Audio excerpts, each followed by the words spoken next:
Hey guys, I'm Ashley and today we're going to be using some generic mustard to engrave steel on the Glowforge here on Chip Builds. So let's check it out. I went to my local Dollar Tree to get the spatula blank. Okay, so the first thing we have to do is we need to prepare the metal for the Glowforge.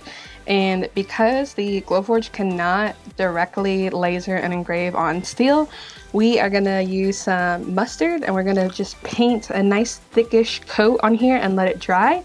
And then we're gonna figure out how to kind of pop this into laser. This isn't the most ideal piece since it is kind of curved, but we'll figure it out. And these are just some packets of mustard that I got from a fast food place. And just to make this process easier and cleaner, I have a little paintbrush that I'm gonna use. So I am gonna coat the majority of this just because I'm not sure exactly where I'm gonna place the artwork on here. So I just want to make sure I have all the areas covered. I hate mustard and this smells disgusting. So if you don't like mustard or if the smell of it like makes you super sick, this is not the project for you, because as bad as mustard smells, smelling it being burned smells even worse. And so I'm just kind of dabbing, kind of get it spread around as much as possible. And what I don't want is I don't want this to be real thin. I want a nice thick coat, and then we'll let it dry and then we can put it in the laser. All right, now that's looking pretty good to me. We got some nice even coverage here. So I'm just gonna let this dry for about 10-15 minutes and then we'll go from there.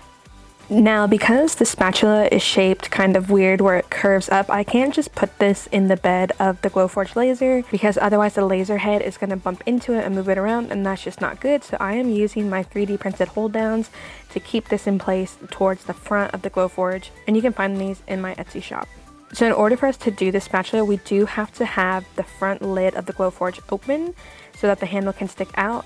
And one way to do this is to trick your Glowforge into thinking that the lid of the Glowforge is actually closed by putting magnets over the magnetic latch. Now, if you are going to do this, you do it at your own risk.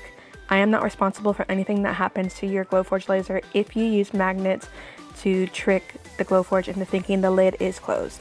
Okay, so I'm here in the Glowforge interface, and the first thing I want to do is I want to come up to the top right where these three dots are, and I want to click more and click set focus. That's going to allow me to set the focus on top of our mustard coated spatula. Now that the machine has focused, I can now move our artwork over there. And then we're just going to flip this upside down. And then we're kind of just going to play with the positioning and try to get it as close as possible. I think that looks pretty good. So I think I might bring it up here just a smidgen.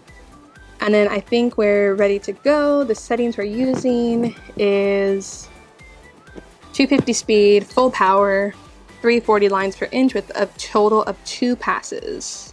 Okay, so it does say it's going to take 33 minutes. It doesn't sound too bad, so let's get ready. So while the Glowforge was engraving this mustard covered spatula, the smell was pretty terrible. Mustard already kind of smells, but it being burned smells disgusting. So I highly recommend you wear a mask or a respirator. Just keep yourself safe.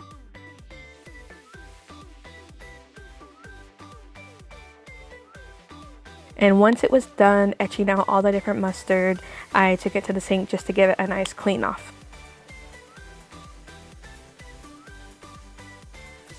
I'm honestly surprised at how well this mustard hack worked to engrave the steel. I've seen some other people do it with some different results. And another way I've seen people engrave steel without buying the expensive Ceramark is to use a paper towel soaked in vinegar, but that kind of scared me with the paper towel and the laser. So I just left it and I figured I would try this mustard hack that a lot of people were doing. And I think it is the vinegar that's in the mustard which kind of helps this reaction happen. Now, I got the spatula from the Dollar Tree, so super cheap project, and this would be perfect for a gift for your dad for Father's Day, or just the guy in your life or whatever, or even the woman who likes to barbecue as well.